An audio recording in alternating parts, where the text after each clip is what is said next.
Hello mga loves! Another day, another ganap na naman tayo for today's video.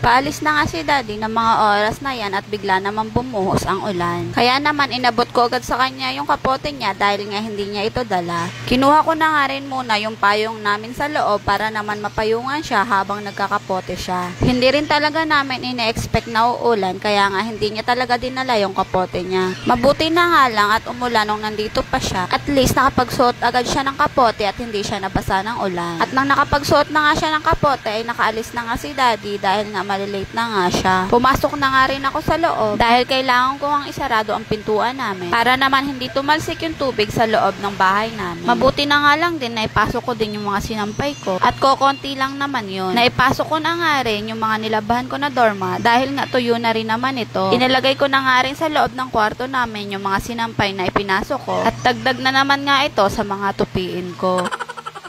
Medyo nagugutom na nga rin pala ako ng mga oras na yan. Kaya lang ayaw ko naman kumain ng kanin kaya naman nagkape at tinapay lang ako. Natutulog pa nga rin ang anak ko niya at bala ko nga rin munang maghiga-higa pagkatapos ko magkape. At pagsilip ko nga sa labas at ayan tumigil na nga ang ulan. Bumuhos nga lang ng ilang minuto at tumigil nga din naman agad. Pero medyo makulimlim pa nga at parang may kasunod pa nga ang ulan. Maya-maya ay nagising na nga rin ang anak ko at nung nakita nga niya na nagkakape ako ay humingi na nga rin siya ng kape. Gusto niya rin kasi yung tinapay na sinasawsaw sa kape. Kaya naman napaparami talaga ang kain niya kapag ganyan ang kinakain niya. At dahil nga nakatulog na naman kami kaya ayan tanghali ko na naman na isampay yung nilabhan ko. Bala ko talaga maaga isampayan kanina dahil maaga ko yan na ibabad kaya nga lang nakatulog ako kanina nung nahiga ako. Kaya ang ending tanghali na naman ako nakapagsampay at wala na naman ngang init sa may sampayan ko. Kumain din kasi muna kami ng tanghalian ng anak ko kaya naman hindi ko na naabutan ng init dito. Pero okay lang yan, may init pa rin naman bukas.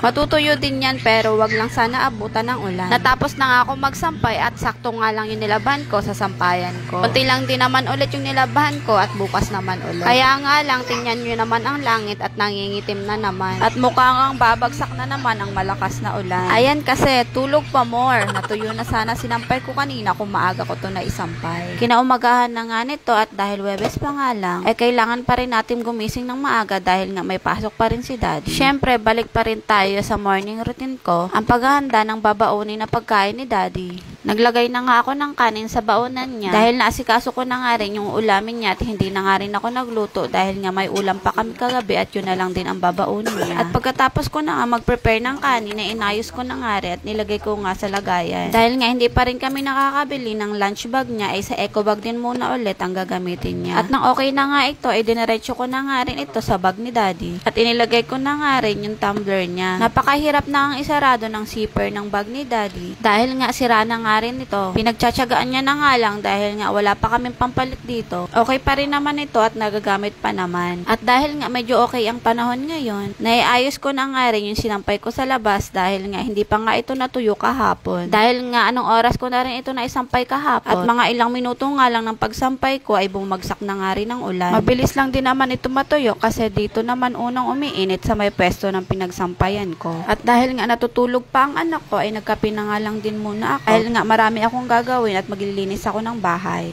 At yan na lang din po muna for today's video. Thank you for watching everyone. Ingat and God bless!